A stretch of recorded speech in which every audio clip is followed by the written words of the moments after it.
The stench of vomit mixed with exhaust fumes on the shoulder of Highway 87, and Dominic Sterling's hands Easy were now, watch shaking your as he step. held I Victoria can make it, Whitmore's thank hair you. back while I've she got you. retched into Almost the there. grass. His phone buzzed in his pocket for the fourth time in 3 minutes. Angela's name lighting up the screen, and every vibration felt like a nail hammered into his chest. 6:47. Mara would be backstage right now, searching the wings for his face, that gap-toothed smile probably starting to waver as the other parents filed into the auditorium and her father's seat remained empty. Victoria heaved again, her body convulsing, and Dominic's free hand found the water bottle he'd grabbed from his back seat. When she finally stopped, gasping, he unscrewed the cap and held it out without a word. She took it with trembling fingers. Her mascara streaked down her cheeks in dark rivulets, and for just a second their eyes met. Hers were glassy, unfocused, but something flickered there that looked almost like shame before she turned away and spat into the dirt. The phone stopped buzzing, started again immediately. Dominic pulled it out, saw Angela's face on the screen, and the words that appeared beneath made his throat close up. "Dominic, she's crying. Where are you?" He looked at Victoria, slumped against his car door now, her silk blouse stained and wrinkled, her breath coming in shallow gasps. Then he looked at the time. 13 minutes until curtain.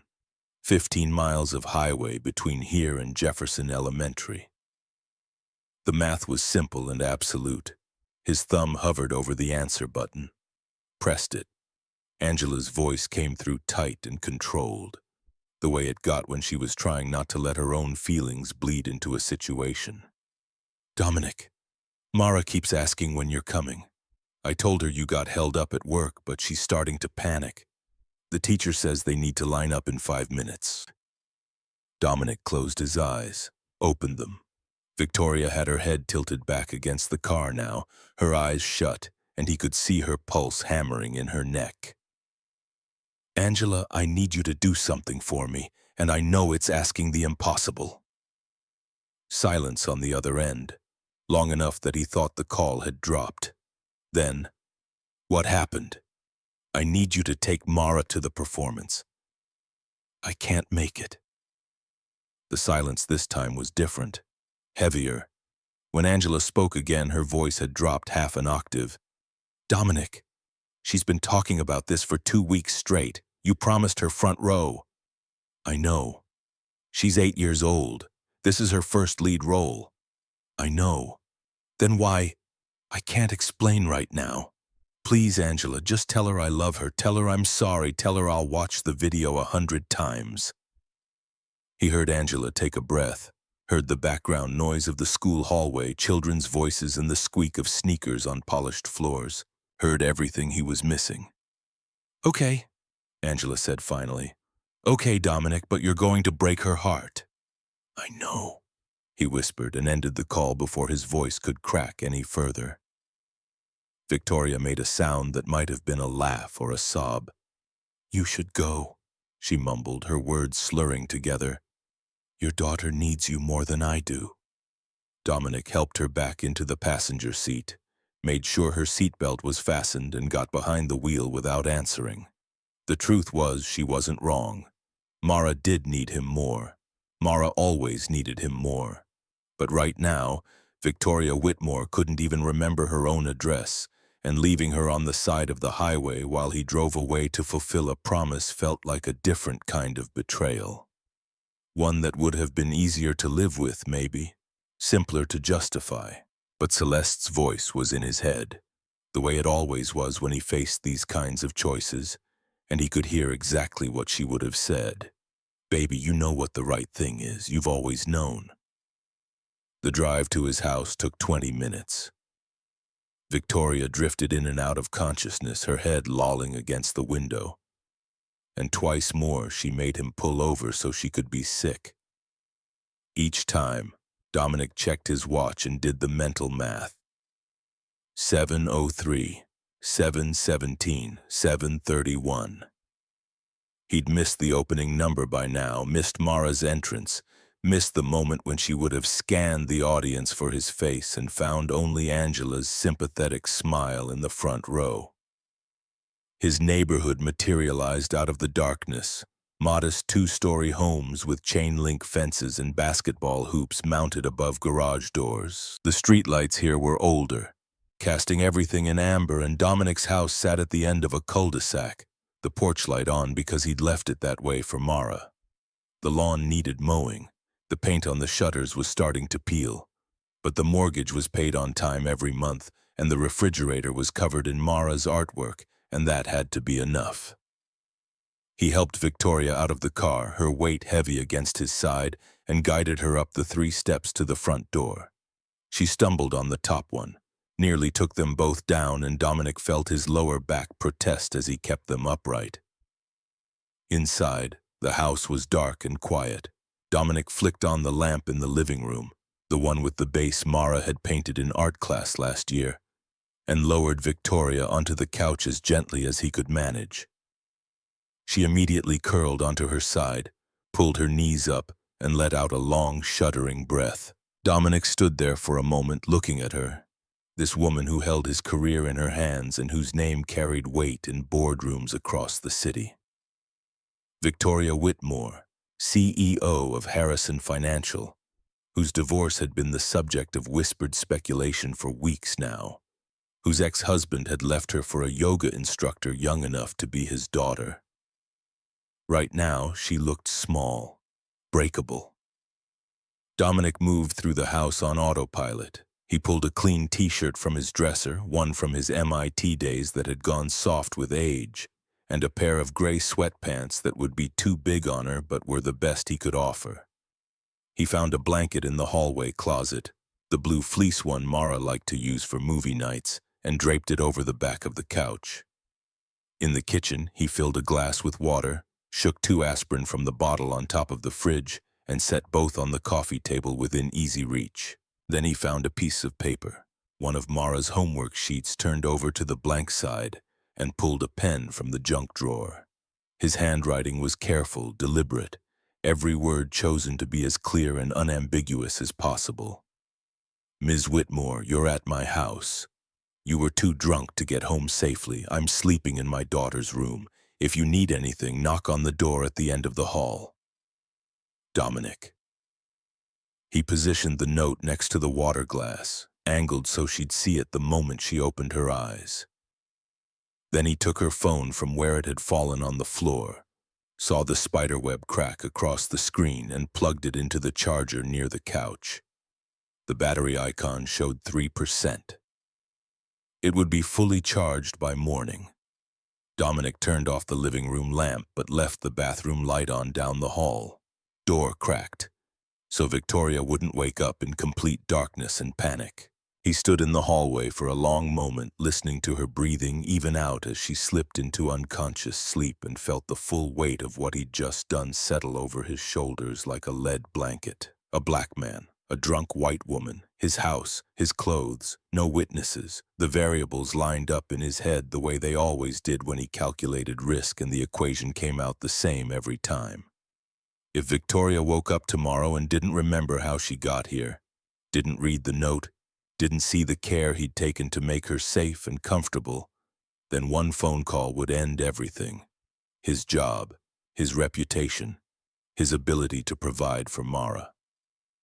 7 years of impeccable work, of showing up early and staying late and never giving anyone a reason to question his competence or his character, could evaporate in the time it took her to dial 911. His phone buzzed, a text from Angela, and Dominic's hands were shaking again as he opened it. She was incredible. Standing ovation. But she kept looking for you in the audience. I recorded the whole thing. Sending now. The video file came through a moment later, and Dominic stared at the thumbnail. His daughter frozen mid-gesture in her green costume. He couldn't bring himself to press play, not yet, not when he was standing in his hallway while the woman who could destroy his life slept 10 feet away wearing his clothes. He typed back, "Thank you for everything." Angela's response came immediately. "She asked me why you didn't come. I told her work was important. She said that's okay because you always put people first. Dominic, she believes in you so much. The words blurred on the screen. Dominic blinked hard, locked his phone, and shoved it into his pocket before he could do something stupid like watch that video and fall completely apart. Car headlights swept across the front windows. Dominic moved to the door, pulled it open before Angela could knock, and stepped outside quickly to keep the noise from waking Victoria. Angela had Mara cradled against her shoulder, the little girl's face buried in the crook of the older woman's neck, and Dominic could see even in the porch light that Mara's cheeks were tear-stained.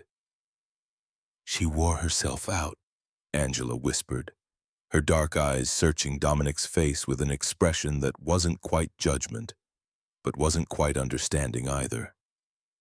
"Cried in the car on the way home, then fell asleep." Dominic reached for his daughter and Angela transferred her carefully.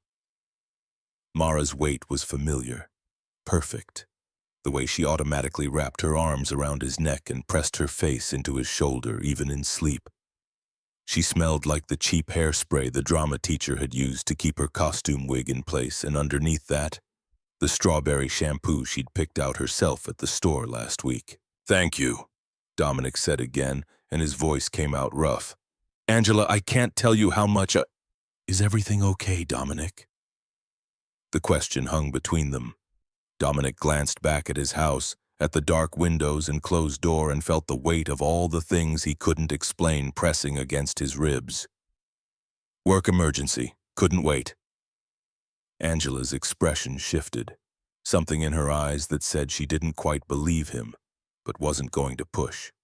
She'd been watching Mara since the girl was 3 years old, had been there the day Celeste died, and Dominic had shown up at her door unable to form complete sentences, had never once made him feel like he was failing even when he absolutely was. "You take care of yourself," she said, and there was steel underneath the gentleness. "That little girl needs you." Dominic nodded, unable to speak past the knot in his throat, and carried Mara inside. He moved through the dark house by memory, navigating around the coffee table he'd bought at a yard sale and the stack of library books Mara had checked out yesterday.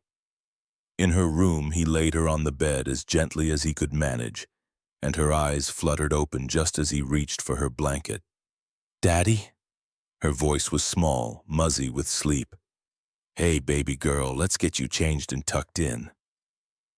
Mara sat up enough for him to help her out of the costume, the green felt and cardboard leaves that had probably taken the drama teacher hours to construct. Underneath, she wore her favorite unicorn pajamas because Angela had remembered to pack them. Dominic made a mental note to give that woman the biggest Christmas bonus he could afford. He tucked Mara in, pulled her elephant plushie close, and was about to stand when her hand shot out and grabbed his. "You missed my song, Daddy." The words were simple, matter-of-fact, delivered without accusation, which somehow made them cut deeper. "I know, baby, I'm so sorry." Mara was quiet for a moment, her thumb finding its way to her mouth the way it still did when she was tired or upset. Dominic had been trying to break her of the habit, but tonight he didn't have the heart to stop her. Was it important? The work thing? Dominic thought about Victoria on his couch, thought about what would have happened if he'd left her at that restaurant, and nodded. Someone needed help, and nobody else was going to help them. Mara processed this with the gravity only an 8-year-old could muster. Then, "Mommy always said helping people was the most important job." Dominic's chest caved in. He leaned down and pressed a kiss to Mara's forehead, her skin warm and soft, and when he spoke his voice was barely above a whisper. She was right. She was always right about stuff like that. "Did you help them? The person who needed help?" "I tried." "Then Mommy would be proud." Mara yawned, her eyes already drifting shut again. "I'm proud too, even though I'm sad you missed it." "Angela recorded your whole performance. I'm going to watch it tomorrow, okay? First thing in the morning."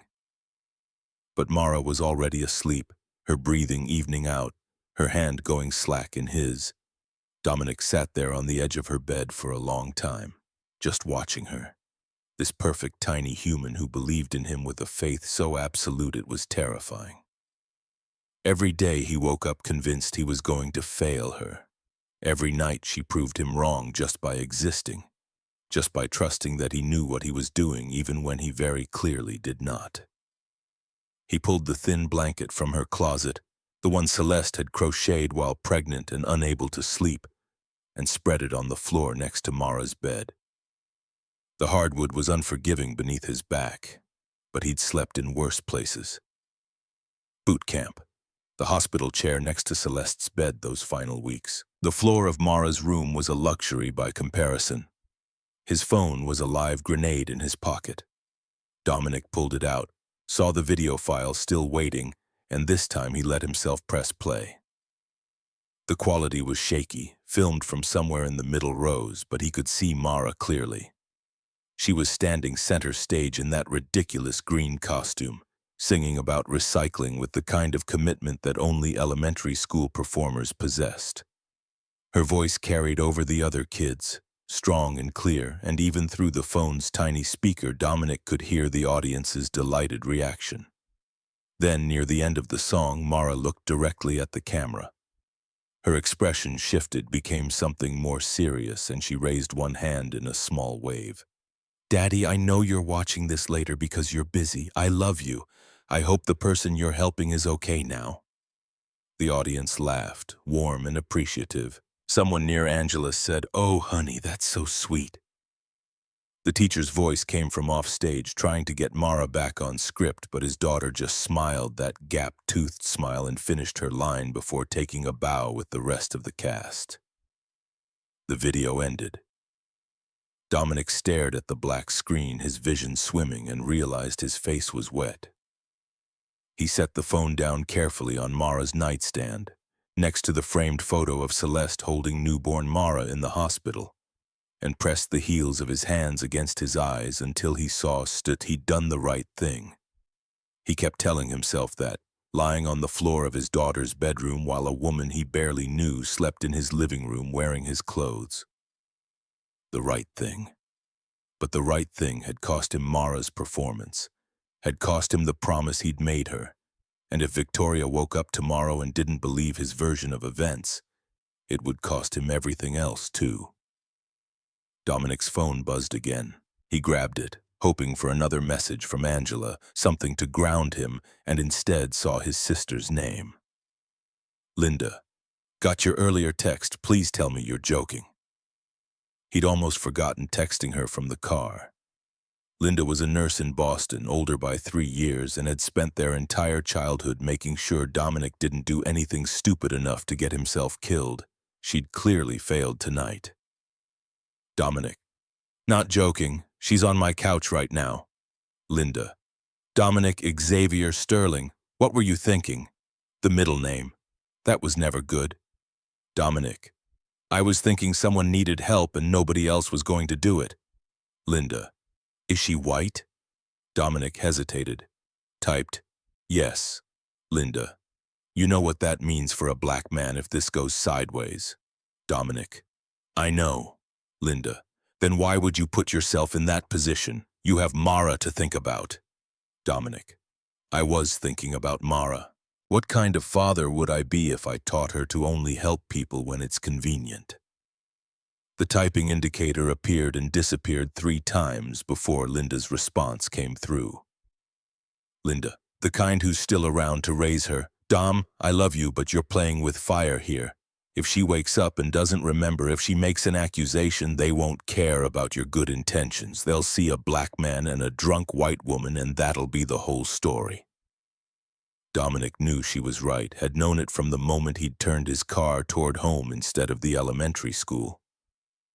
But what Linda didn't understand, what nobody who hadn't lost someone the way he'd lost Celeste could understand, was that survival wasn't the same as living. Staying safe wasn't the same as staying human. Dominic: "I couldn't leave her, Lynn. I tried to talk myself into it, stood at that restaurant door with my keys in my hand, but I couldn't do it."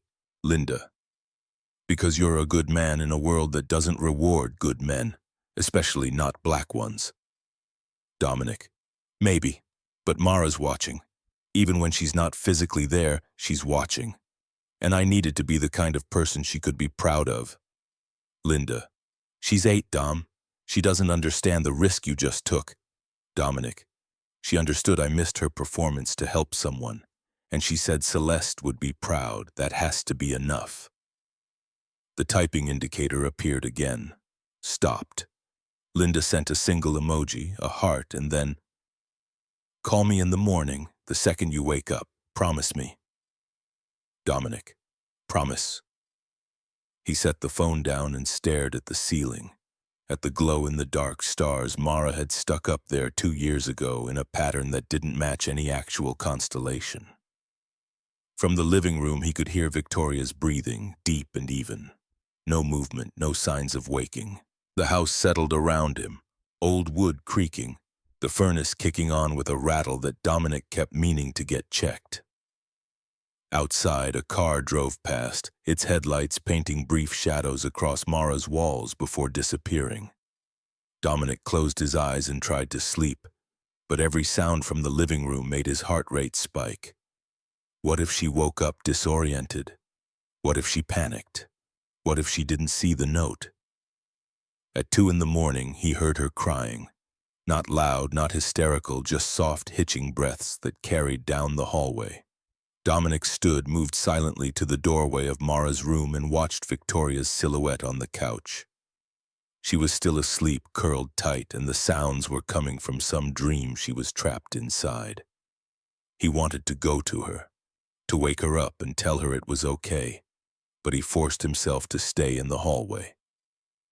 Going to her now, in the middle of the night while she was unconscious and vulnerable, would be crossing a line, would be the kind of detail that would sound damning if she chose to tell the story that way later. So he stood in the darkness and listened to a stranger cry herself through a nightmare, and when she finally quieted, he went back to Mara's floor and tried again to sleep. 3:30, 4:15, 5:06. Dominic checked his phone each time he woke, tracking the hours like a man counting down to execution. At 5:45, Victoria's phone buzzed from the living room, loud enough that Dominic heard it clearly. Then again, and again. Someone was calling her repeatedly, and each unanswered ring felt like a countdown timer winding down to 0. He pulled out his own phone, opened his messages with Linda, and typed, "If you don't hear from me by 9 a.m., something went wrong." Linda's response came immediately, which meant she hadn't slept either. "Jesus Christ, Dominic, what's happening?" Dominic: "Her phone's been ringing. Someone's looking for her. If they can't reach her, they might call the police." Linda: "Get out of there. Take Mara and go to a hotel right now." Dominic: "I can't. If I leave and she wakes up alone, that's even worse." Linda: "If you stay and she accuses you, you're done. Dom, please." Dominic stared at the message, his thumb hovering over the keyboard. From Mara's bed came the soft sound of her breathing, steady and trusting. From the living room came another buzz as Victoria's phone lit up again. He didn't respond to Linda, just set his phone down and waited.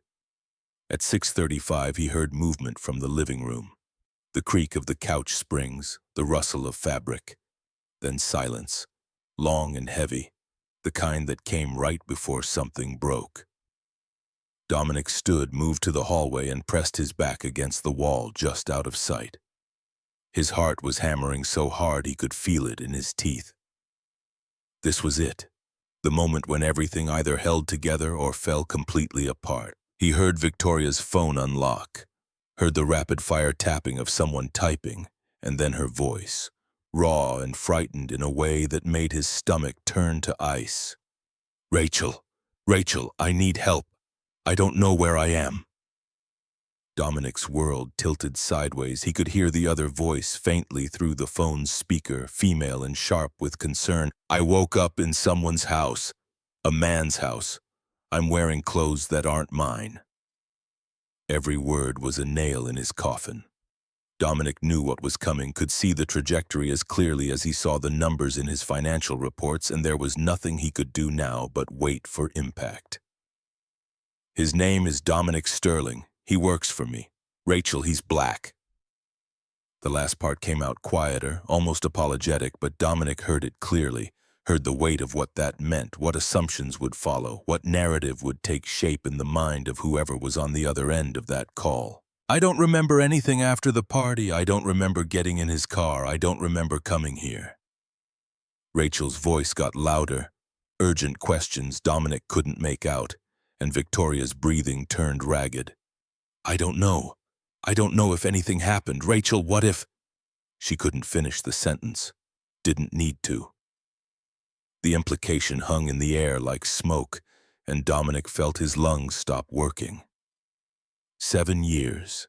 7 years of being early, of being excellent, of making sure nobody ever had a reason to see him as anything other than competent and professional. 7 years of being so careful, so conscious of every word and every gesture and every interaction. Because he'd learned at 16 that the world didn't give black men the benefit of the doubt. 7 years, and it had taken one night of trying to do the right thing to destroy it all. Rachel, what if something happened? Dominic slid down the wall until he was sitting on the floor, his head in his hands, and waited for the sound of sirens. Rachel's voice crackled through the phone speaker, sharp enough that Dominic heard every word from the hallway. V, listen to me. Don't move. Don't touch anything. I'm calling the police right now. Victoria's breath hitched, a sound caught between a sob and something darker. Dominic's fingernails dug into his palms hard enough to leave crescents in the skin. This was how it ended, not with malice or intention, but with fear and assumption and the terrible mathematics of race and power that had been solving the same equation the same wrong way for centuries. I don't know if I should do that. Victoria's voice had changed, quieter now, uncertain. Dominic heard her moving, fabric rustling, and then a long silence broken only by Rachel's insistent questions bleeding through the speaker. I can't remember. I can't. Rachel, what if I'm wrong? Wrong about what? V, you're not making sense. Where exactly are you? There's a note on the table. I didn't see it before. Dominic pressed his forehead against the wall, every muscle locked tight. Read it, he thought. Please, God, just read the whole thing. Paper crinkled. More silence. Then Victoria's voice again, different this time, the panic leaching out and leaving something raw behind. He wrote me a note. It says I was too drunk to get home, that he's sleeping in his daughter's room, that I should knock if I need anything.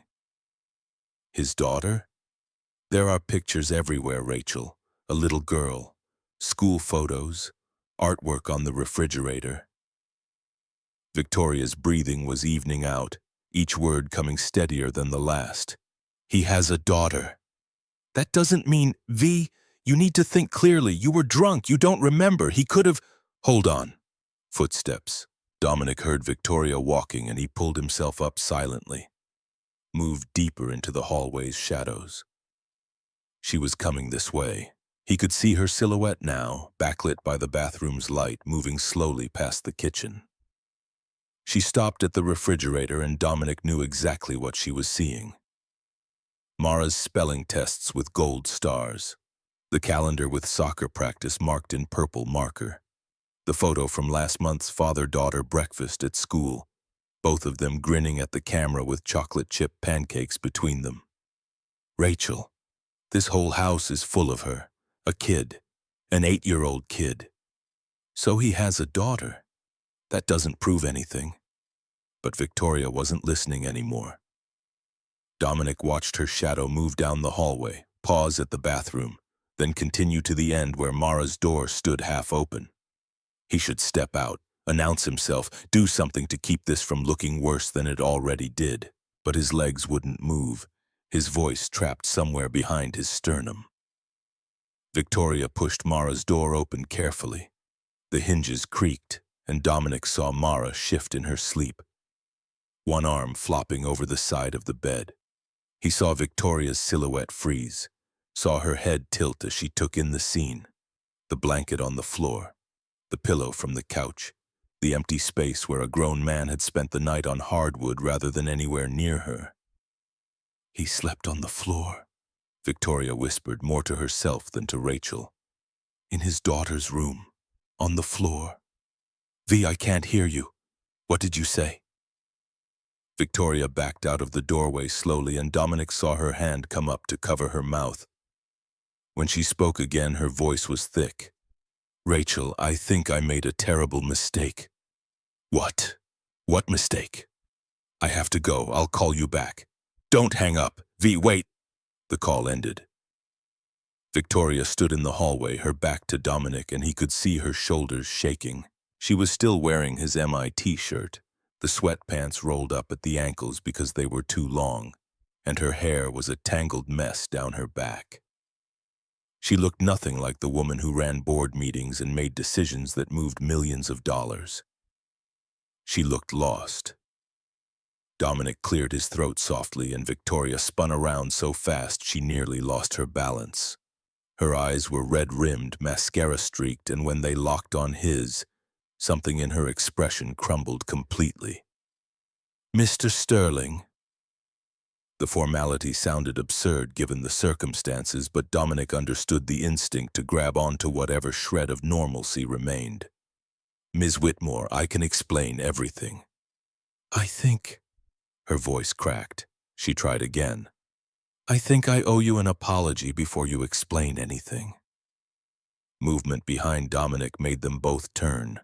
Mara stood in her doorway, rubbing sleep from her eyes, her unicorn pajamas rumpled and her hair sticking up in 6 different directions. She took in the scene with the frank curiosity of a child who hadn't learned yet that some situations required careful navigation. Good morning. Are you feeling better?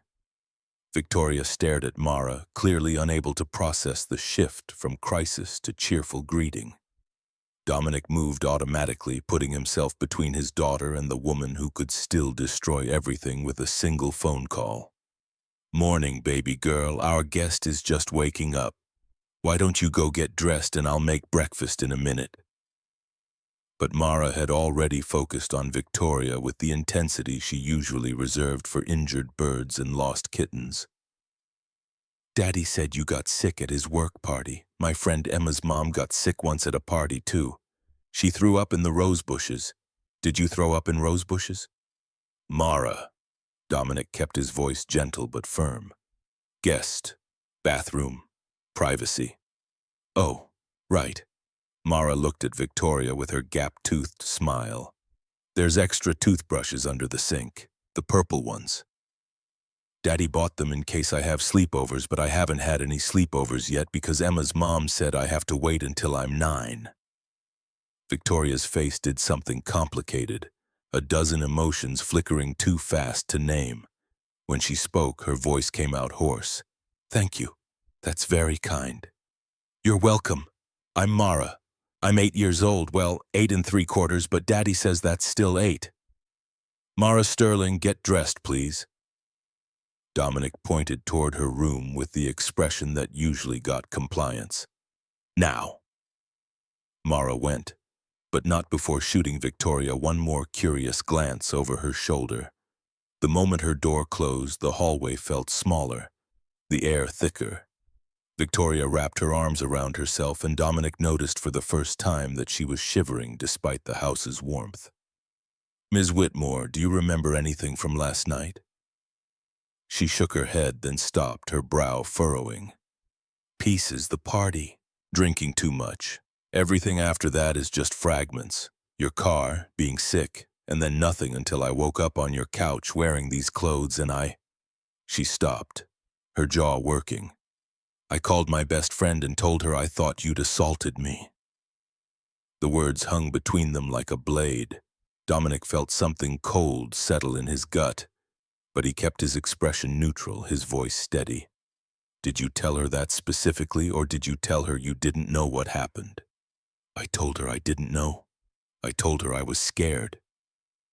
Victoria's eyes were wet now.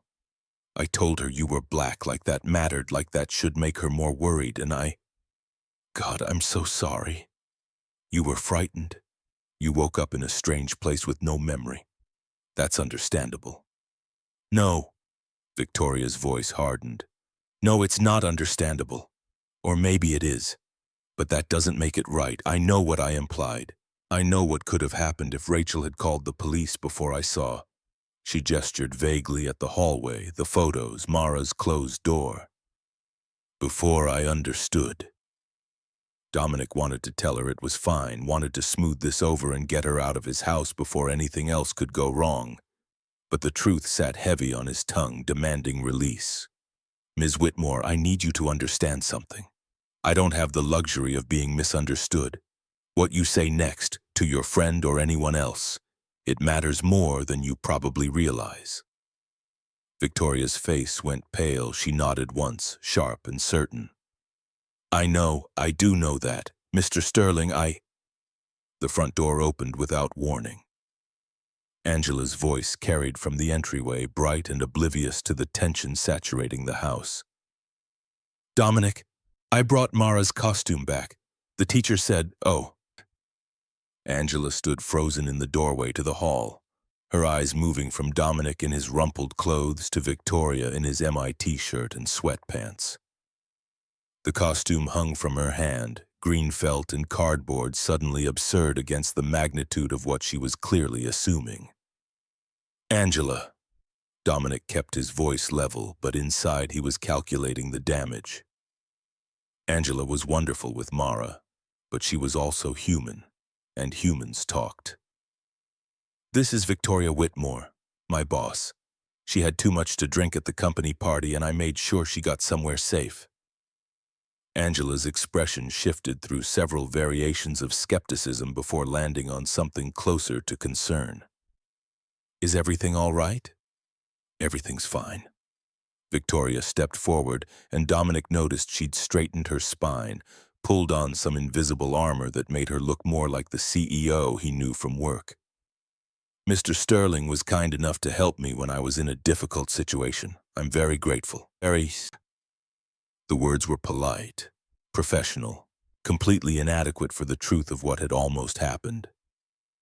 Angela looked between them again, clearly unconvinced, then held out the costume. Well, I'll just leave this for Mara then. Thank you, Angela, for everything last night. Angela's expression softened a fraction when she looked at Dominic, but there was still worry in her eyes. Mara's up. I should go say hi before I leave.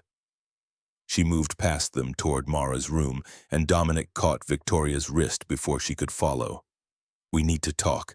After Mara and Angela leave. Please.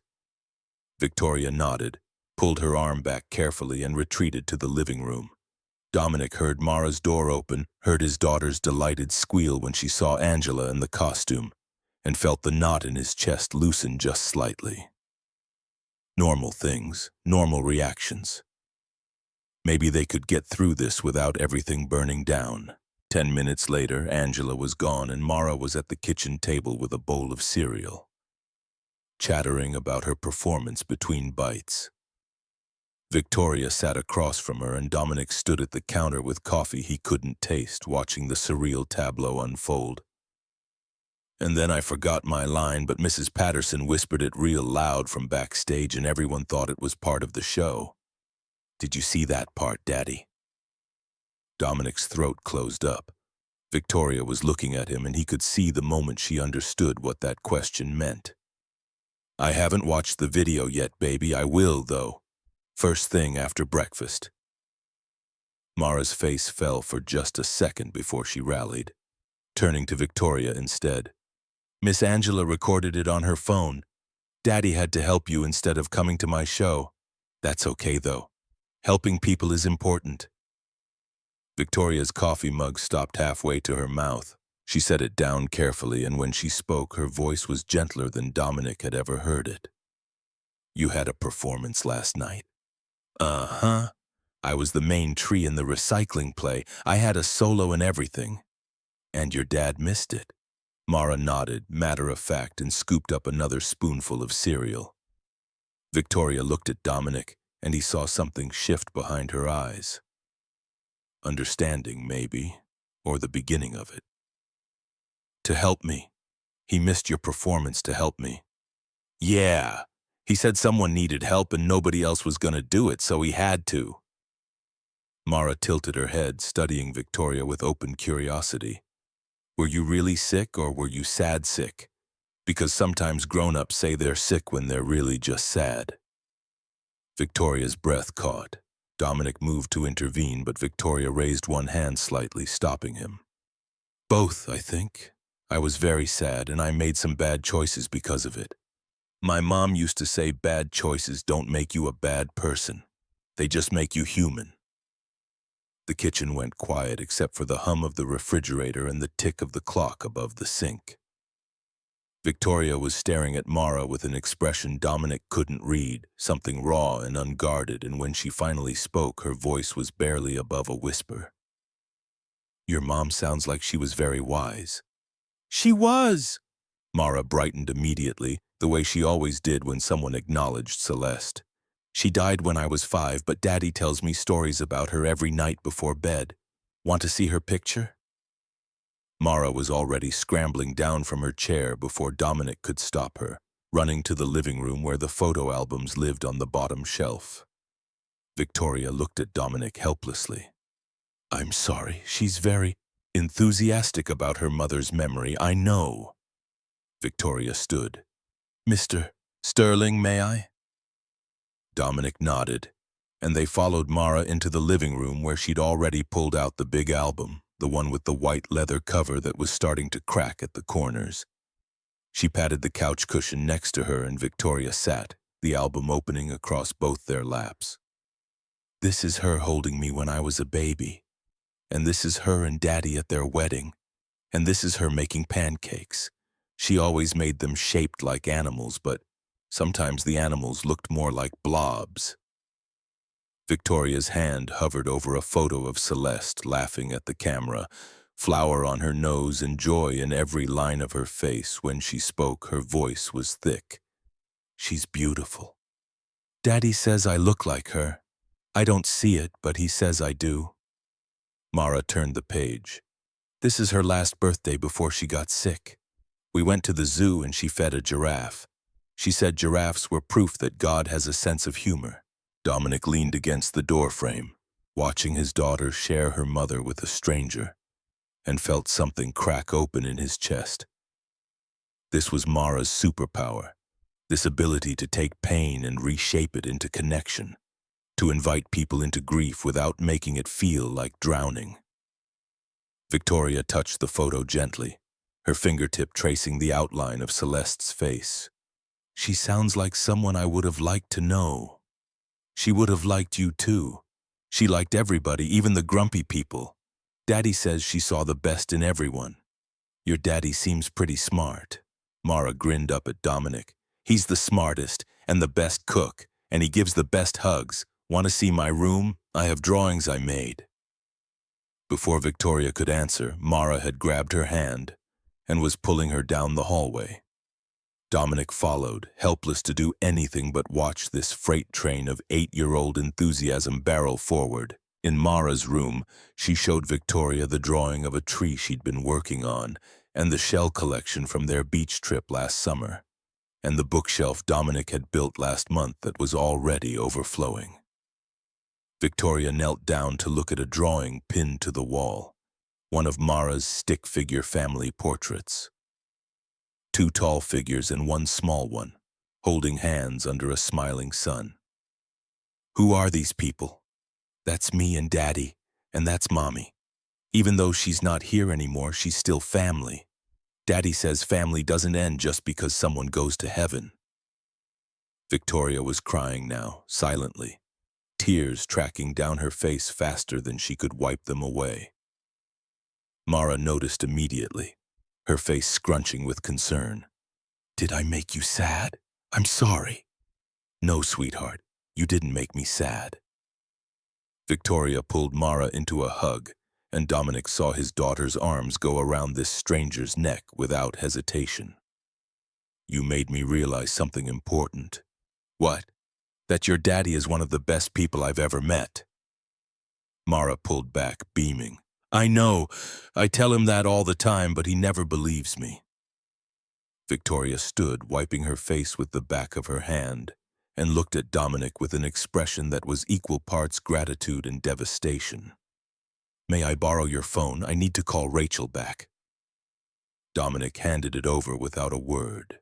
Victoria stepped into the hallway and he could hear her clearly when the call connected. Rachel, it's me again, on his phone because mine's still charging. Rachel's voice carried through, sharp with worry. V, what the hell is going on? You hung up on me and I've been losing my mind. I'm at the airport. I caught the first flight out. I'll be there in 3 hours. Cancel it, Rachel, please. There's no emergency.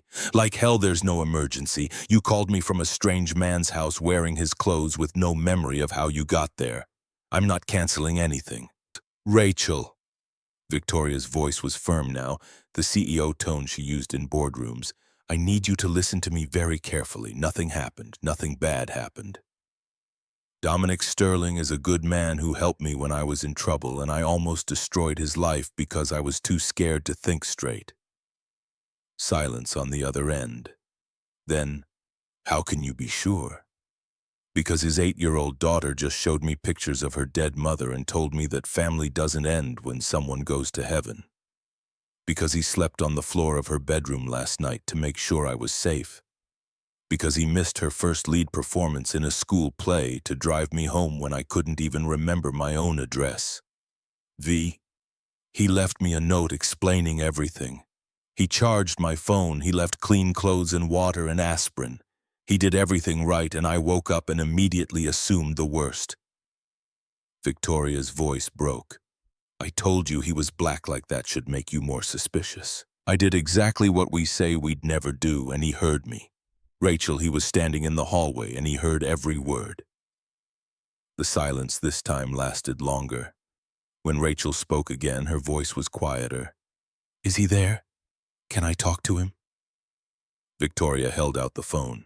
Dominic took it, his hand steady even though his pulse was hammering. Ms. Kincaid. Mr. Sterling, I apologize for my initial reaction. I was protecting my friend. I understand completely. I'd do the same for mine. Victoria seems very certain that you behaved honorably. Dominic glanced at Victoria, who was watching him with red-rimmed eyes.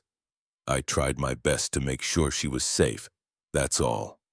May I ask why you brought her to your home instead of calling a cab? It was a fair question. A lawyer's question. Dominic had been expecting it. Her phone was dead. She couldn't remember her new address. She'd just moved after her divorce. I couldn't leave her alone in a hotel room in that condition, and I couldn't leave her at the restaurant. My home was the only place I could make sure she was all right. You realize how that looks. Yes, ma'am, I'm very aware. Rachel was quiet for a moment. Then, you have a daughter. Yes, Mara, she's 8. And you missed her school performance to help Victoria. Yes. Why? The question cut straight to bone. Dominic looked at Mara, who had appeared in her doorway and was watching him with those wide, dark eyes that saw everything, understood more than she should. Because she's always watching, even when she's not there. And I needed her to know that when someone needs help, you help them. Even when it costs you something you can't get back. He heard Rachel take a breath, let it out. I'm still getting on that plane, but I'm coming as Victoria's friend, not her lawyer. Is that acceptable? Of course. Mr. Sterling, may I speak with Victoria again? Dominic handed the phone back. Victoria walked to the living room for privacy, and Dominic knelt down so he was eye level with Mara. How you doing, baby girl? Is Miss Victoria in trouble? No, she's just had a hard time lately. Because of her divorce? Emma's parents got divorced and Emma said it made her mom cry a lot. Yeah, something like that. Mara studied his face with the intensity of someone reading a difficult book. Daddy, did you really miss my show to help her? Dominic's throat went tight. He nodded. And you're not mad? I'm sad you weren't there, but I'm not mad. Mommy always said helping people matters most. She did say that. Then you did what Mommy would have wanted. Mara threw her arms around his neck, and Dominic pulled her close, breathing in strawberry shampoo and the simple certainty of a child who still believed the world made sense. Can we watch my video now? I want to show Miss Victoria my solo. They set up the laptop on the coffee table. Victoria ended her call with Rachel and sat on the couch next to Mara, who was already bouncing with excitement. Dominic pressed play and watched his daughter's performance for the first time. Watched her light up the stage with that enormous smile, watched her deliver her lines with the commitment of someone who believed every word about recycling and saving the planet. Then came the moment he'd only seen the beginning of before. Mara looking directly at the camera, the small wave, the words that had broken him last night. Daddy, I know you're watching this later because you're busy. I love you. I hope the person you're helping is okay now. The audience laughed and clapped. Mrs. Patterson's voice came from off stage, trying to redirect, but Mara just grinned and finished her part. The video ended with curtain call, all the kids taking bows while parents cheered. Dominic realized Victoria was crying again. Harder this time, her shoulders shaking. Mara noticed immediately and curled into her side the way she did when Dominic got sad. It's okay. Don't cry. I'm sorry. Victoria wiped at her face, but the tears kept coming. I'm so sorry, sweetheart. Your daddy should have been there. But he was helping you. That's important too. Not more important than you. Mara pulled back, her expression very serious. Daddy says everybody's important, and somebody has to help the grown-ups too, not just the kids. Otherwise, who's gonna help them? Victoria looked at Dominic over Mara's head, and he saw the full weight of understanding in her expression now. What he'd sacrificed, what she'd almost cost him. What could have happened if Mara hadn't woken up, if Angela hadn't seen the evidence, if Victoria hadn't been willing to look past her fear. You're very wise, Victoria told Mara, just like your mom. I know. Mara grinned, gap-toothed and luminous. Want to see my costume? Miss Angela brought it back. While Mara ran to get the costume, Victoria stayed on the couch, her hands folded in her lap, her gaze on the frozen frame of the laptop screen where Mara stood center stage. Mr. Sterling. Yes? I need to ask you something, and I need you to tell me the absolute truth. Dominic sat in the chair across from her, every muscle tense. All right. Why did you really help me? You had every reason to walk away. You knew the risk. You knew what it could cost you. So why? Dominic thought about all the answers he could give. The right ones, the safe ones, the ones that would make him sound noble or selfless or good. But Mara was coming back down the hall, and he could hear her singing to herself, and he knew that anything less than truth would be a betrayal of what he was trying to teach her. Because in my head, my daughter is always watching. Not literally, but watching to see what kind of man I choose to be when the choice is hard. And I couldn't walk away from someone who needed help and still look her in the eye and tell her I'm the person she thinks I am. Victoria's hands clenched in her lap. Even though helping me meant losing something you can never get back. Yeah, that's not fair. No, it's not. Mara burst back into the room wearing her tree costume, cardboard leaves rustling as she struck a pose. Ta-da! I'm an environmentally conscious tree. Victoria laughed through her tears, and Dominic felt something in his chest loosen just slightly. They were going to be okay. Maybe. If Victoria kept her word, if Rachel believed the truth, if nobody at work had seen them leave together and started asking questions that had no good answers.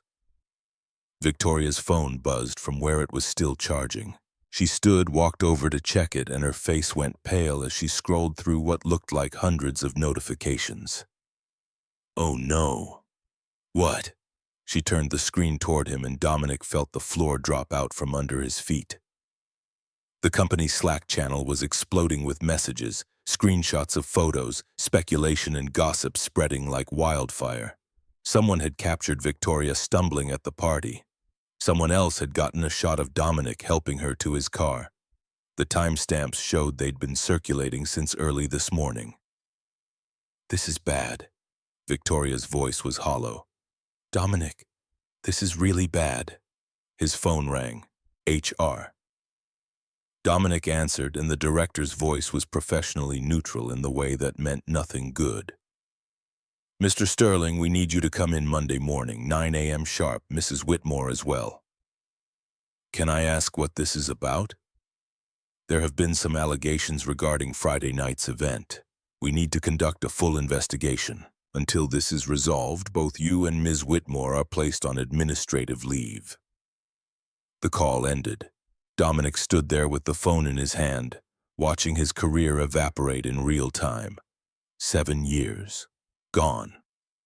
Victoria was on her own phone now, reading something that made her face go from pale to ashen. She looked up at Dominic and her voice came out barely audible. "The board is calling an emergency meeting. They're voting on my removal as CEO." Mara tugged on Dominic's sleeve, her voice small. "Daddy, what's wrong?"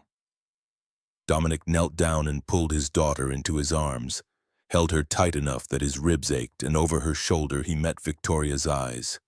They were both falling. The only question was how hard they'd hit the ground and whether either of them would survive the impact.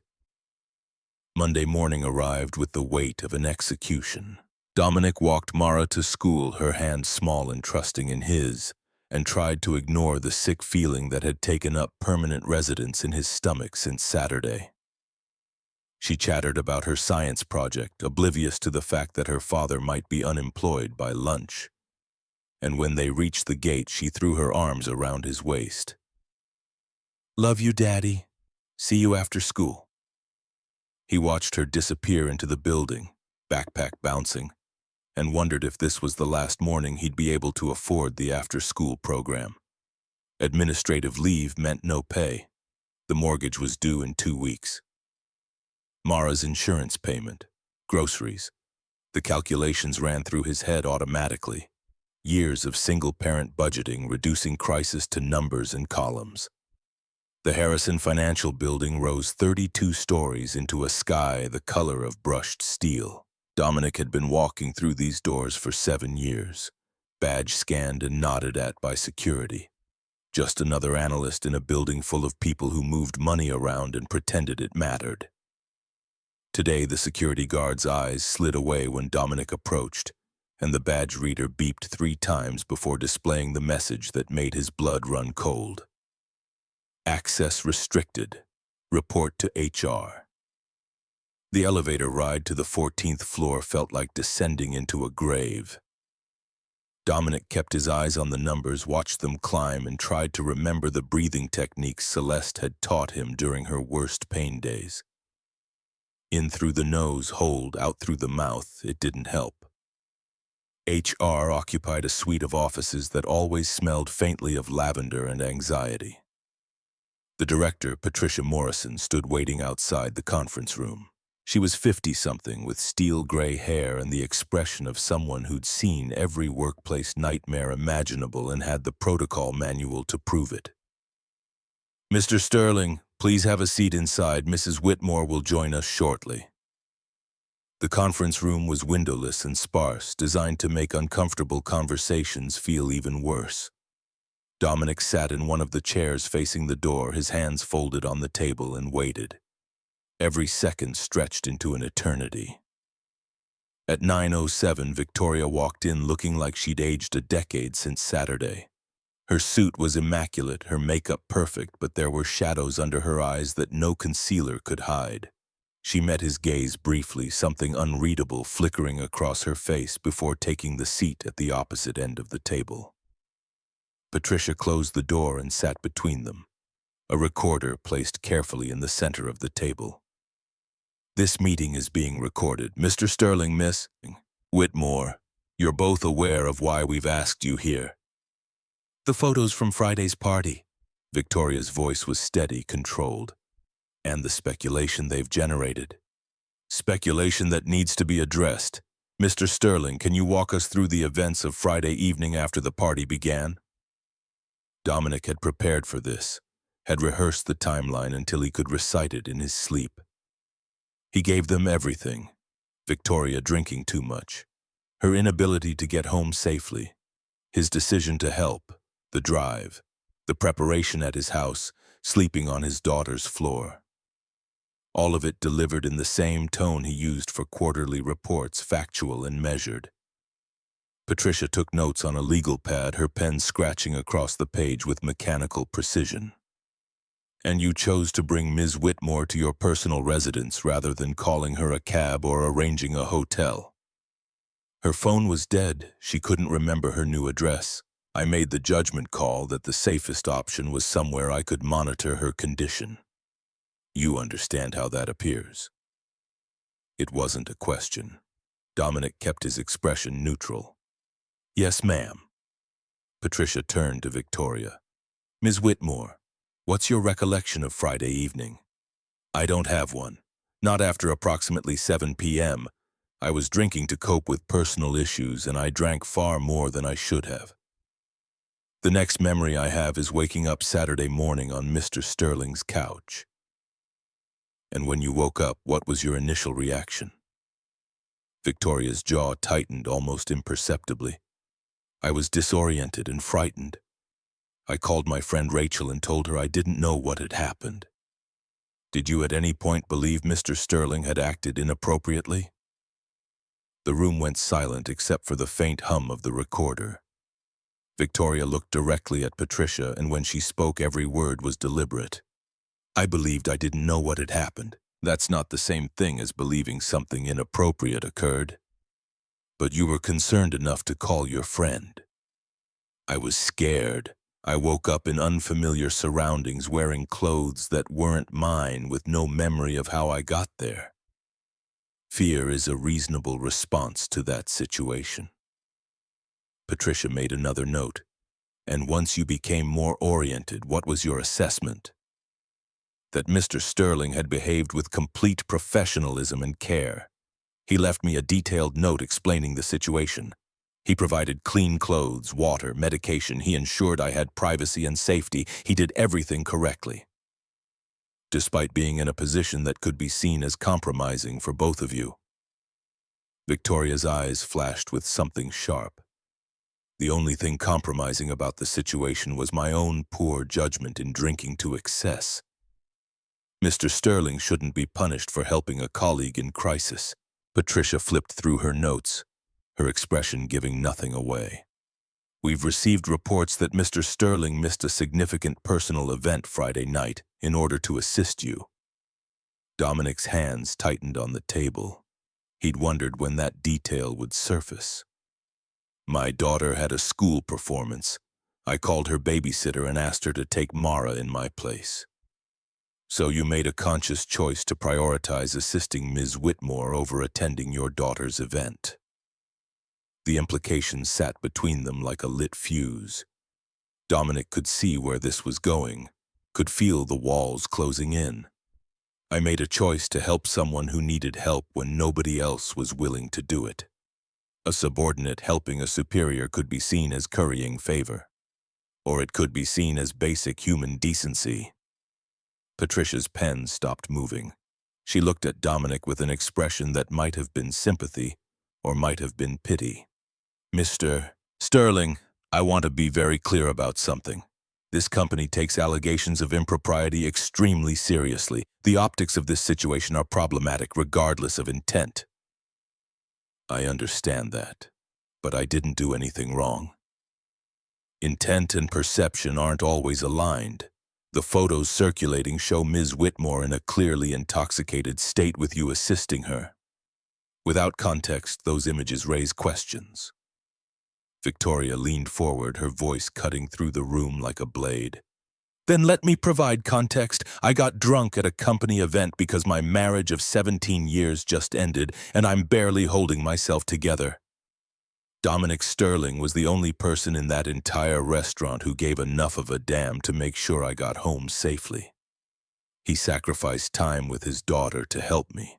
And I woke up and almost destroyed him for it because I was too frightened to think clearly. If this company wants to punish him for basic human compassion, then you should be investigating your culture, not his character." The words hung in the air, reverberating against the walls. Patricia's expression remained carefully neutral, but something shifted behind her eyes. "Ms. Whitmore, I appreciate your perspective.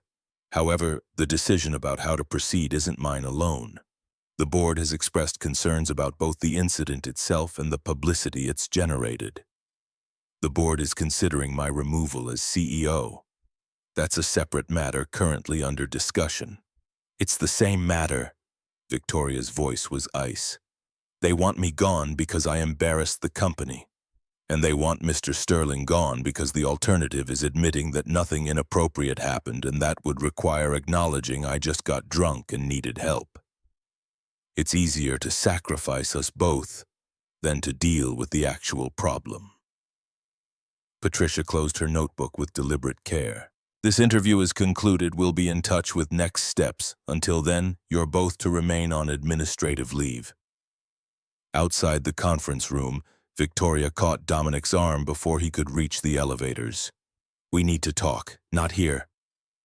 They found a coffee shop 3 blocks away, one of those chains that all looked identical with their reclaimed wood and Edison bulbs. Victoria ordered black coffee and stared at it without drinking while Dominic tried to figure out what to say to a woman whose career was imploding alongside his own. "Rachel's flight lands in 2 hours. She's been doing research all weekend." Dominic wrapped his hands around his own untouched coffee cup. "Research into what?" "Employment law, wrongful termination, company liability. She's a corporate attorney and she's very, very good at what she does." "Ms. Whitmore." "Victoria, please. I think we're past formalities at this point." "Victoria, I appreciate the thought, but I can't afford to fight Harrison Financial in court. I'm a single father on administrative leave. I have maybe 3 months of savings if I'm careful." "You won't have to pay her. Rachel's doing this as a favor to me." "I can't let you do that." Victoria's hands clenched around her cup hard enough that Dominic worried it might shatter. "You don't get to let me do anything, Dominic. You lost your daughter's performance for me. You put your reputation and your job on the line for me. You slept on a hard floor to make sure I was safe, and I repaid that by almost accusing you of assault. So when I say I'm getting you the best legal representation available, you're going to accept it because I don't know how else to even begin to make this right." Her voice cracked on the last word. Dominic saw tears building in her eyes, saw her fighting to keep them from falling, and felt something in his chest shift. "Okay, thank you." Victoria nodded, wiping quickly at her face with the back of her hand. "Rachel will want to interview you. Get your full statement, gather evidence. She's also looking into the photos, trying to figure out who leaked them and why. Does it matter? They're already out there. It matters if someone distributed them with malicious intent. That changes the narrative from unfortunate coincidence to deliberate sabotage." Dominic thought about the party, about Garrett Ashford hovering near Victoria with his phone out, that smirk on his face like he'd won something. "There was a guy, Garrett Ashford, VP of Operations. He's been gunning for my position since I got the last promotion he wanted. He was taking pictures of Victoria when she was falling apart." Victoria's expression hardened. "Garrett, of course." She pulled out her phone and started typing. "Rachel needs to know about this. If we can prove he leaked those photos to damage both of us, that's ammunition we can use." Her phone buzzed immediately. She read the message and her face went pale. "What?" "The board meeting was moved up. They're voting on my removal in 1 hour." "Can they do that?" "They can do whatever they want. I'm CEO, but they have the power to remove me if they determine I've acted in a way that damages the company's reputation." "This is insane. You didn't do anything wrong. I got drunk at a company event and ended up at an employee's house overnight. That's enough." Victoria stood abruptly, her coffee untouched. "I have to go." I need to prepare a statement. Victoria. She turned back and Dominic saw the full weight of what was happening written across her face. This wasn't just about a job. This was about everything she'd built, everything she'd sacrificed, 17 years of marriage and countless late nights, and every piece of herself she'd given to a company that was about to throw her away because she'd had a moment of human weakness. You're going to tell them the truth, exactly what happened, and if they don't believe you, then they don't deserve you. Something in Victoria's expression cracked open, vulnerable and raw. What if the truth isn't enough? Then we rebuild, both of us, but we do it knowing we didn't compromise who we are to make other people comfortable with their assumptions. Victoria held his gaze for a long moment. Then she nodded once, sharp and certain, and walked out of the coffee shop like she was walking into battle. Dominic sat alone with 2 cups of cooling coffee and pulled out his phone. A text from Linda. How did it go? He typed back. About as well as expected. They're deciding whether to destroy both our careers. Linda. I'm on the next train down. You shouldn't be alone for this. Dominic started to argue, then stopped. The truth was he didn't want to be alone. Didn't want to go home to an empty house and wait for the call that would tell him whether he still had a job, still had a future, still had any way to provide for his daughter. Thanks. Mara gets out of school at 3. Linda. I'll be there by 2. We'll pick her up together. The coffee shop gradually filled with the lunch crowd, professionals in suits talking too loudly about deals and acquisitions. Dominic stayed in his corner booth and watched his phone like it might explode. 1 hour became 2. His savings account balance glowed on the screen. $12,437. Minus this month's mortgage, minus utilities, minus groceries and gas and Mara's inevitable growth spurt that would require new clothes. The call came at 1:15, unknown number. Dominic answered with his heart hammering. Mr. Sterling, this is Patricia Morrison. The investigation has concluded. We need you to come back to the office immediately. What's the decision? We'll discuss that when you arrive. The line went dead. Dominic stared at his phone, trying to decode meaning from Patricia's tone, and came up empty. He left cash on the table and walked back to Harrison Financial on legs that felt disconnected from his body. The conference room looked the same. Patricia looked the same. But there was someone else there now. A man in his 60s with silver hair and the kind of expensive suit that cost more than Dominic made in a month. Robert Harrison, the company's founder and board chairman. Mr. Sterling, have a seat. Dominic sat. Harrison clasped his hands on the table and his expression was unreadable. We've completed our investigation. We've reviewed the photos, interviewed witnesses from the party, and spoken with Ms. Whitmore extensively. Every word felt like a hammer blow. Dominic forced himself to breathe. The board has made several decisions.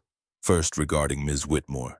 After careful consideration and her statement to the full board, we've determined that while her behavior at the company event was regrettable, it does not constitute grounds for removal as CEO. Dominic felt some of the tension release from his shoulders. Victoria had survived. That was something. However, Ms. Whitmore will be receiving a formal reprimand, and we're implementing new policies regarding alcohol consumption at company events. Harrison's gaze shifted to Dominic, and his stomach dropped. As for you, Mr. Sterling, your situation is more complex. Here it comes. 7 years. Gone. The photos show you assisting a clearly intoxicated superior officer. Your explanation that you were acting out of concern for her well-being is consistent with witness testimony. The restaurant manager confirmed that you were the only person who attempted to help Ms. Whitmore. Your babysitter corroborated that you called her requesting she take your daughter to her performance, and Ms. Whitmore's testimony was unequivocal about your professionalism. Dominic didn't dare hope, couldn't afford to.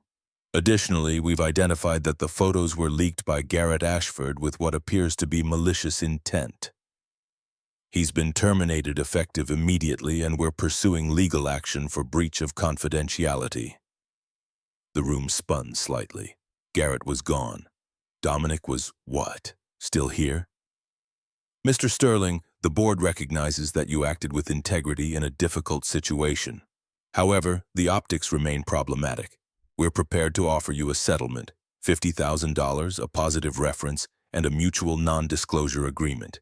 You would resign your position, and we would classify it as a voluntary departure for personal reasons. The number hung in the air. $50,000. 6 months of breathing room. Maybe more if he was careful. It was more than fair, more than generous. All he had to do was walk away quietly and let them pretend none of this had happened. I have dignity. I deserve respect. The words came out before Dominic had fully formed the thought. Harrison's eyebrows rose slightly. I'm sorry. I said I deserve respect. I've worked here for 7 years. Perfect performance reviews, never late, never absent, never a single complaint. I helped a colleague in crisis, and you want to pay me to disappear so nobody has to deal with the uncomfortable reality that I did nothing wrong.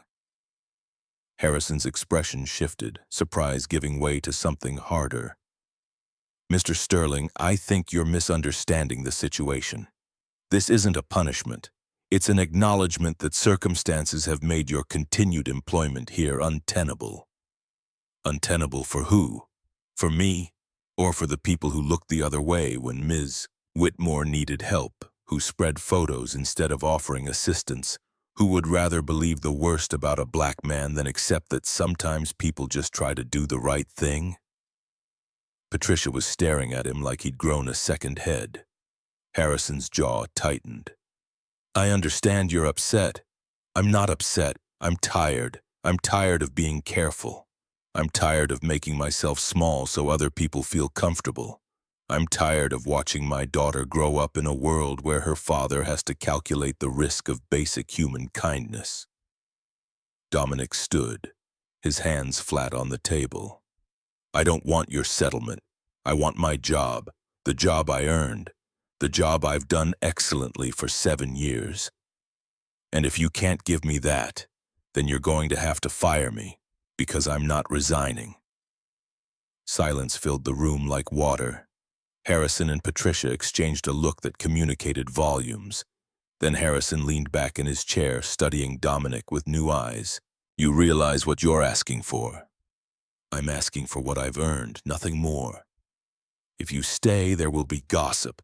There will be people who believe the worst regardless of the facts. Your working relationship with Ms. Whitmore will be scrutinized constantly. I can live with gossip. I can't live with teaching my daughter that doing the right thing means losing everything.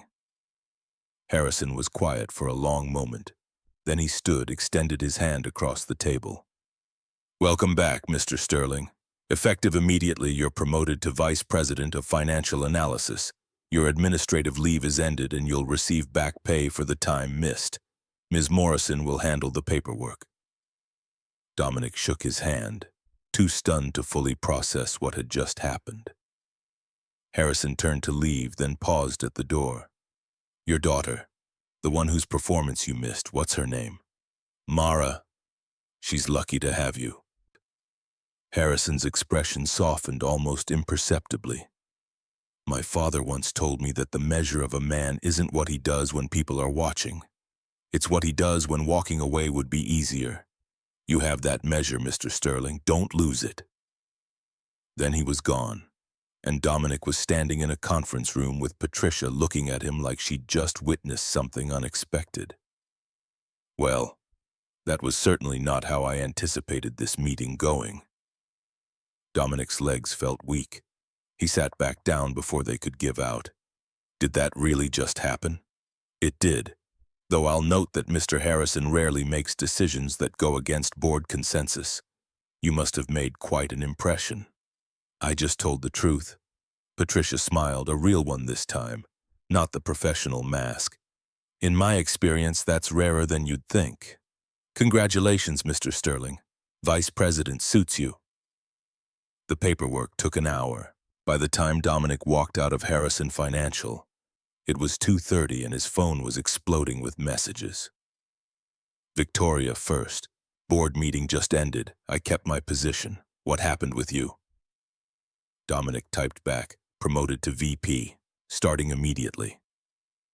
Her response came within seconds. What? How? Told them I wouldn't resign, that I deserved respect. Apparently Harrison agreed. Victoria, Dominic Sterling, you magnificent, stubborn man. We need to celebrate. Can't tonight. Picking up Mara from school. Rain check? Victoria, definitely. And Dominic, thank you for everything. Linda was waiting outside the school when Dominic arrived, leaning against her rental car with her arms crossed and worry written across her face. When she saw him, she straightened. Well, do I need to start looking for a good employment lawyer or what? Dominic grinned, felt it spread across his face like sunlight. I'm now Vice President of Financial Analysis, effective immediately. Linda stared at him. Then she laughed, high and bright, and pulled him into a hug that knocked the air from his lungs. Only you could turn a potential career-ending disaster into a promotion. Linda pulled back, her eyes wet. Celeste would be so proud of you. The words hit harder than expected. Dominic had to look away, blinking against the sudden sting in his eyes. I hope so. I keep thinking about what she'd say about all this, about the choice I made Friday night. She'd say you did exactly what she would have done, helped someone who needed help. Damn the consequences. Linda squeezed his shoulder. You raised Mara to believe in helping people. You had to show her it was real, not just words. The school bell rang and children poured out of the building in a wave of noise and color. Dominic spotted Mara immediately, her backpack bouncing as she ran toward them. She threw herself at Linda first, who she hadn't seen in months, then turned to Dominic with eyes shining. Daddy! Aunt Linda! What are you doing here together? Aunt Linda came to visit. Thought we'd pick you up as a surprise. Mara bounced on her toes, already chattering about her day, about the art project she'd finished and the friend who'd shared cookies at lunch. Normal, beautiful, ordinary things that Dominic had been terrified he might lose the ability to provide. He took her hand. Linda fell into step beside them and they walked to the car while Mara filled the air with joy. That evening, after Linda had left to check into her hotel and Mara was fed and bathed and tucked into bed, Dominic sat on the edge of her mattress for their nightly ritual. Story about Mommy? Always. What do you want to hear tonight? Mara thought for a moment, her thumb finding its way to her mouth. Tell me about when she was brave. Dominic thought about all the stories he could tell. Celeste fighting through chemo. Celeste delivering Mara despite complications. Celeste facing death with grace and humor and an absolute refusal to let fear win. He settled on something simpler. Your mom was brave every single day, but one of the bravest things she ever did was ask for help when she needed it. Mara's eyes widened. Asking for help is brave? The bravest thing in the world sometimes, because it means admitting you can't do everything alone. It means trusting someone else to catch you when you fall. Is that what Miss Victoria did? Asked for help? Not exactly. She was too hurt to ask, but your mommy taught me that when someone needs help, you help them even if they can't ask, especially if they can't ask. Mara was quiet, processing this. Then, are you and Miss Victoria friends now? I think we might be, yeah. Good. She seems lonely, like she needs more friends. Out of the mouths of babes, Dominic kissed Mara's forehead, pulled her elephant close, and stood to leave. At the door, her voice stopped him. Daddy, I'm glad you helped her, even though you missed my show, because now she's not alone anymore. Dominic's throat closed up. He managed a nod, clicked off the light, and stood in the hallway until he was sure his voice would work again. His phone buzzed. Victoria, I know it's late, but I need to ask you something. Can I call? He stepped outside onto the small back porch and dialed her number. She answered on the first ring. I'm sorry to bother you after hours. You're not bothering me. What's up? Victoria took a breath he could hear clearly through the phone. I need to know how to make this right, not the job stuff. That's handled. I mean, with Mara. I took something from her that she can't get back. Her father at her first lead performance. There has to be some way I can... I don't know. Acknowledge that. Dominic sat on the porch steps, looking up at stars just beginning to appear in the darkening sky. You already did. You sat with her and looked at pictures of her mother. You watched her performance video. You treated her like a person who mattered, not just a convenient prop to prove my story. That's not enough. Maybe not, but it's a start. Dominic paused, considering. She has another performance in 8 months, spring musical. If you wanted to come, I think she'd like that. Really? She told me tonight that she thinks you need more friends, that you seem lonely. Victoria's laugh sounded like it was half sob. She's not wrong. 17 years married and I'm realizing I built my whole life around someone who was building his around someone else. I don't even know who I am outside of work and that failed marriage. Then maybe you get to figure it out now. Find out what Victoria Whitmore actually wants instead of what she thinks she should want. Is that what you did? After Celeste died? The question was gentle, but it still cut. Dominic thought about those first terrible months. The ones where he'd barely functioned, where Linda had practically moved in to keep him from falling apart completely. I didn't have a choice. I had an 8-month-old daughter who needed me to be present even when I wanted to disappear, so I learned to be two people, the one who was drowning in grief and the one who showed up for Mara every single day no matter what. That sounds exhausting. It was. But somewhere along the way, those two people merged, and I realized that grief doesn't go away, it just becomes part of who you are. You learn to carry it. Victoria was quiet for a long moment.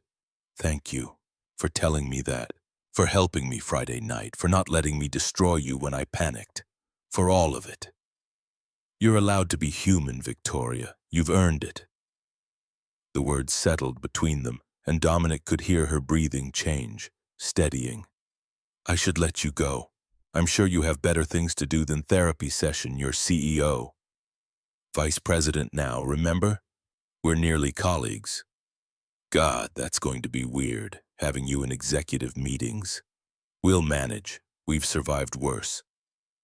Victoria laughed, genuine this time. That we have. Good night, Dominic. Night, Victoria. He sat on the porch after the call ended, watching the sky darken from purple to black. Inside, Mara was safe and warm and dreaming whatever 8-year-olds dreamed. At work, he had a promotion and a future. In Boston, Linda was probably already researching the best restaurants to take them to tomorrow for celebration. And somewhere across the city, Victoria Whitmore was possibly starting to believe that asking for help didn't make her weak. Not everything was fixed. The gossip at work would persist. There would be people who looked at him differently now, who wondered what really happened that Friday night. The photos would never completely disappear from the internet, but Dominic had stood in that conference room and demanded respect, and Robert Harrison had given it to him. That meant something. That changed the equation. His phone buzzed one more time, a message from a number he didn't recognize. Mr. Sterling, this is Rachel Kincaid. Victoria gave me your number. I wanted to apologize for my initial reaction when she called me Saturday morning. I was protecting my friend, but I should have given you the benefit of the doubt. For what it's worth, you're exactly the kind of man I hope is raising the next generation. Thank you for being that person. Dominic read it twice, then saved the number and typed back. Thank you. That means more than you know. Inside, the house settled around him with familiar sounds. The refrigerator's hum, the creak of old wood, the soft whisper of air through vents. Dominic stood and walked back inside, locked the door, checked on Mara one more time. She was sprawled across her bed, elephant clutched tight, her face peaceful in sleep. In his own room, Dominic pulled out the framed photo from his nightstand. Celeste smiled up at him, frozen forever at 32, her eyes bright with laughter. He traced the edge of the frame with one finger. "I think I did okay, baby. I think you'd approve." The photo didn't answer. It never did. But Dominic could hear her voice in his head anyway, clear as day. "You did more than okay. You showed our daughter what it means to be good even when it costs everything. That's all I ever wanted." He set the frame back carefully and climbed into bed. Tomorrow would bring new challenges. The first day as vice president, navigating a workplace that now knew more about his private life than he'd ever wanted to share. Learning how to work alongside Victoria Whitmore not as subordinate and superior, but as something more complicated and undefined. But tonight, Mara was safe. His job was secure, and somewhere in the mess of the last 72 hours, he'd proven to himself that the values he'd been teaching his daughter weren't just pretty words. They were principles worth defending, worth fighting for, worth the cost. Dominic closed his eyes and let exhaustion pull him under. Somewhere in the darkness, he could have sworn he heard Celeste laughing, proud and delighted the way she always did when he managed to surprise her by doing something brave.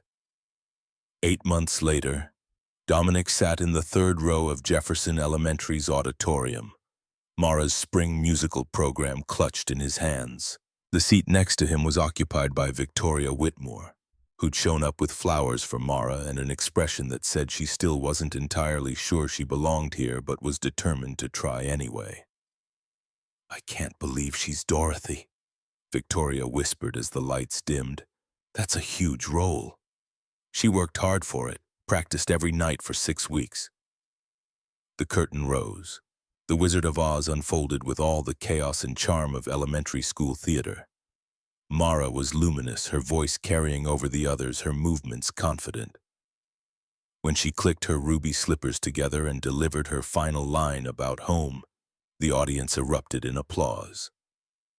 Dominic stood, whistling, and felt Victoria stand beside him doing the same. Mara took her bows, and when the cast was introduced individually, she found Dominic in the audience and waved. Then she spotted Victoria and waved again, her smile somehow getting even bigger. After the performance, in the crowded hallway where parents and children mixed in organized chaos, Mara threw herself at Dominic first. Did you see me click my heels? I saw everything, baby girl. You were perfect." She turned to Victoria, suddenly shy. "You came." "Of course I came. You invited me." Victoria held out the flowers. "These are for you, for being an amazing Dorothy." Mara took them carefully, then surprised them both by hugging Victoria tight. "Thank you for being my daddy's friend. He doesn't have enough friends." Victoria laughed, the sound startled and genuine, and hugged her back. "Thank you for sharing him with me." They walked out together into warm May evening, and Dominic felt pieces clicking into place. Not everything was perfect. Victoria was still learning how to be a person outside of work. Dominic was still navigating the complexities of his new role. They were still figuring out what their friendship meant and how to maintain appropriate boundaries. But Mara was holding both their hands, chattering about the after-party in the cafeteria, and the world felt full of possibility in a way it hadn't since Celeste died. Not the same. Never the same, but good, real, worth fighting for. Later, much later, after Mara was asleep and Victoria had gone home and the house was quiet, Dominic stood in his daughter's doorway one more time. She'd hung the flowers on her bulletin board next to the photo of her with Victoria from tonight, both of them smiling at the camera. Beneath it, she'd written in careful 8-year-old handwriting, "My family keeps getting bigger." Dominic looked at that word. Family. Thought about all the ways it could be defined, all the forms it could take. Blood and choice and the people who showed up when it mattered, who helped carry the weight, who stayed. He thought about Victoria Whitmore, who'd almost destroyed him and then fought alongside him instead, who'd learned to ask for help and to accept it, who'd driven across town on a Tuesday night to watch his daughter be Dorothy because 8 months ago he'd driven her home when nobody else would. The right thing. It had cost him Mara's first performance, had nearly cost him everything. But it had also given him something unexpected. Friendship, understanding, the knowledge that sometimes people surprised you, that walls came down, that second chances existed not just in theory but in practice. Dominic closed Mara's door softly and walked to his own room. Tomorrow he'd go to work, navigate meetings, make decisions that moved money around, be Vice President Dominic Sterling, who'd earned his position through competence and courage. But tonight he was just daddy, just the man who'd chosen to help a stranger and somehow ended up with family. And that, he thought as he finally let sleep take him, was more than enough.